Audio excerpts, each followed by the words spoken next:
First of all, good afternoon to one and all. My name is Shirin Iqbal Tamboni. I am from Samli, and I was very new in this makeup. I was not knowing anything that how to do makeup, how it's having the techniques and all.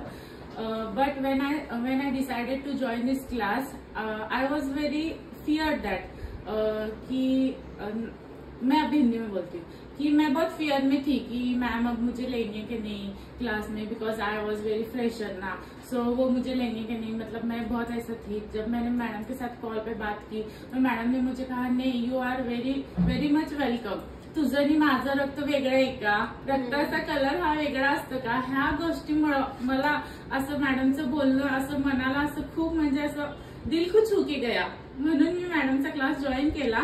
आणि मॅडमने काय केलं, मॅडमने first day पासून मला असं कॉन्फिडन्शियली self मेकअपच आणलं आणि ते कॉन्फिडन्स माझं वाढलं की कसं करायचं काय। आणि एक्झाम दिवशी तर असं झालं ना, अशी चूक केली मी मोठी की असं म्हणजे ती चूक अशी होणं अशक्यच होतं, पण मॅडमने त्यामधूनही मला माझ्या चुकीला त्यांनी असं कव्हर केलं आणि तो माझा मेकअप इतका बेस्ट केला त्यांनी, त्यामधून मला शिकायला मिळालं की अशी कंडिशन झाली म्हणजे असं चुकला वगैरे मेकअप तर काय करायचं हेही मला माहित झालं। आणि मॅडमची जी ब्रशिंग टेक्निक आहे ना ती खूप छान आहे आणि ब्लेंडिंग टेक्निक त्यामधून मी शिकले की कसं करायचं ब्राईडचं मेकअप वगैरे, आणि न्यू जरी असलं किंवा सायडर कसं करायचं आणि ब्राईड कसे करायचे हे मला शिकून म्हणजे लक्षात आलं खूप छान।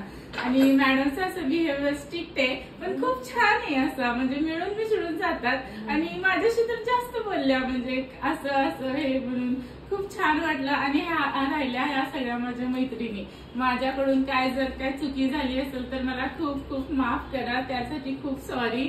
जर का मी वाईट काय बोलले असेल तर मला माफ करा, बिकॉज मी तुम्हाला सगळ्यांना खूप जास्त मिस करेन, बिकॉज मी म्हणजे या दुनियामध्ये मेकअपच्या दुनियामध्ये किंवा बाहेर पहिल्यांदाच अशी पडलेले आफ्टर एज्युकेशन आफ्टर दिस मॅरेज लाईफ मध्ये, म्हणजे मॅरेजच्या नंतर ना हे न्यू असं काहीतरी माझ्यासाठी होतं की मी जिद्दीने शिकायला आले की नाही, I am having interest in this, I will do this म्हणून। आमचा रमजान महिना असून सुद्धा मी आले आणि मी माझं बेस्ट दिलं आणि फर्स्ट डेलाच मी सांगितलेलं की मॅडम कडून मी 100% शिकून घेणार, ते मी पूर्ण केले, हे मॅडमलाही लक्षात आलेलं आहे। आणि राहिल्या माझ्या बेस्टेस्ट 3 मैत्रिणी जरा जास्त झाल्या आणि मला खूप असं वाईट वाटेल त्यांच्याकडून, म्हणजे असं बारकी माइंडसेट घेताना मी खूप मिस करेन। And thank you so much.